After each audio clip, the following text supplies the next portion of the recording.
I'm Alex. I'm James, We're the Ragamuffins. and we're going to react to the latest update for Slam Dunk 2022.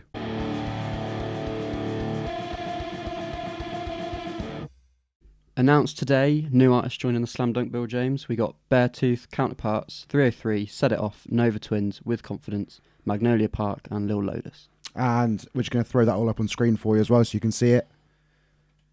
I mean, I think all fantastic bands, all going to have something different to the bill. Is there one in particular you're looking forward to, or a few you're looking forward to in particular?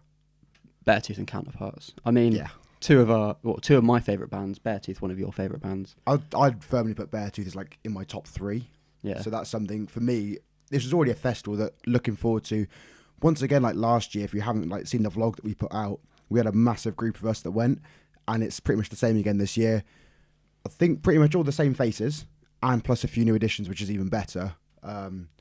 Already excited for it, and now just having some of these fantastic bands added, the hype that I had today when I saw all of this, even bigger.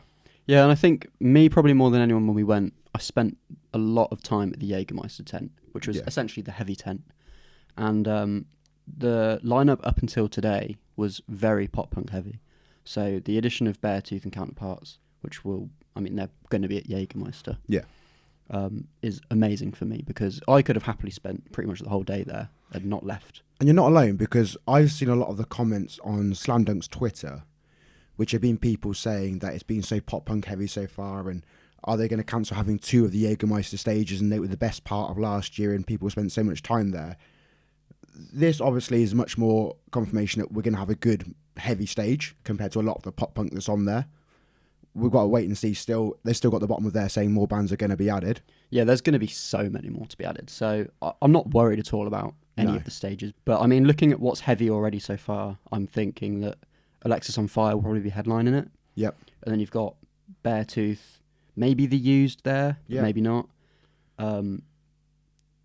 Amity will definitely be on that. Eskimo Callboy, which is going to be so much fun. A band that we've like fallen in love with. Yeah, I've been showing it to so many people that are going to this as well, and just showing the music videos, and now they're just getting excited, and it just looks like it's going to be so much fun.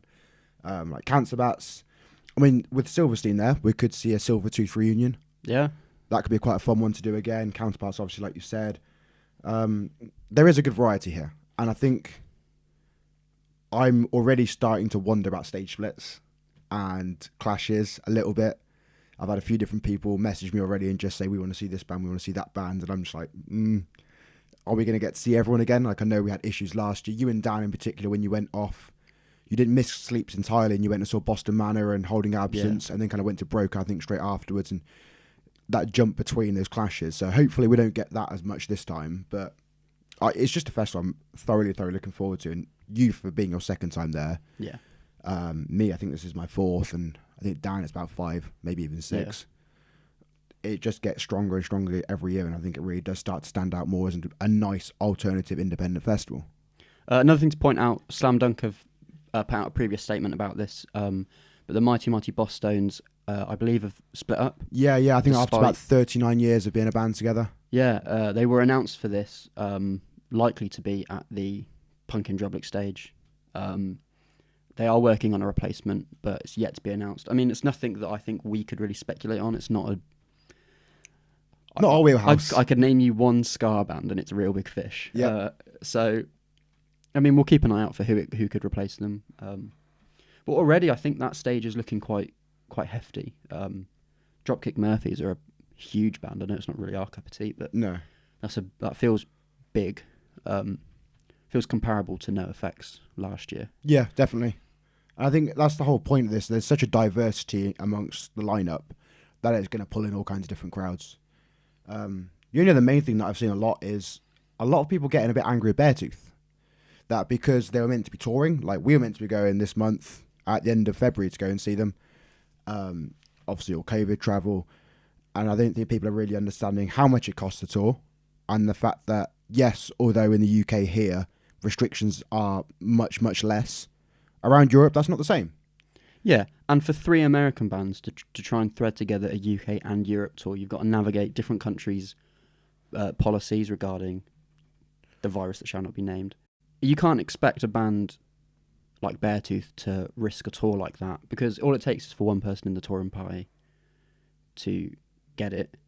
It's fucked. And it's fucked, yeah, because I think people don't think about the upfront costs that bands have to do it, to even start the tour, the flights, bus rentals, everything. I mean, you brought up to me that I think it was the Craig Reynolds from Stray thing where he'd gone through like all the costs of them to tour. And I think it was because they were supporting Beartooth on that tour and they were worried about it and how much it's going to cost and if it was going to go ahead. And I think if you're not aware of these kind of things, go and look into it and go and look specifically at what he said, because it does shine light on that. And I think what you're getting is it's exposing a lot of people as being quite selfish of that. Whereas, understand the circumstance. There's plenty of homegrown talent in the UK here. They're going to be putting on more gigs. Yeah. Okay, like you've got Architects who just announced Sleep Token and Malevolent supporting them on their tour. That's phenomenal. There's going to be all these bands that are going to have to do more UK tours. Support those bands while you can. The full tours will happen. Like this Beartooth one has been rescheduled for next January. Well, it's a year later. That's another thing, is people annoyed that the tour has been pushed back a whole year. Yeah. They're coming here for June. But you got to think that Beartooth's year is probably already mapped out. Yeah. And even if they're available at the end of this year to tour the UK, the venues might not be. Exactly. So, I don't know, use a bit of common sense. No, but that's very true. And I think just educate yourselves on this a little bit and don't start putting shit out there towards these bands just because it doesn't fit what you want. Yeah, it's not like Beartooth are trying to fuck you over. No. Oh, I had tickets for London and you're not coming. Oh, fuck off. Who cares? It's not about you. I'm pretty sure Caleb and Beartooth would like to tour the UK. Yeah. And they'd like to tour Europe and just travel again and be able to play below in its fullest. Like all these other bands that have released music internationally.